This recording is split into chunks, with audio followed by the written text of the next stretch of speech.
Most people reviews stuff. They also say this product is the price is quite good. We've found pros and cons on this type of product. But overall, it's a supreme product and we are well recommend it.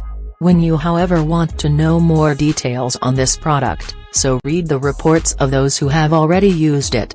Visit the product detail link in description for an item you wish to buy. Tap add to cart. When you've finished adding items to your cart, tap the shopping cart icon. If you need to edit the items in your cart, tap save for later or delete next to the item in the cart. Tap proceed to checkout and follow the on-screen instructions.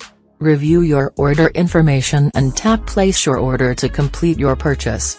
You'll see an order confirmation screen when your purchase has been completed.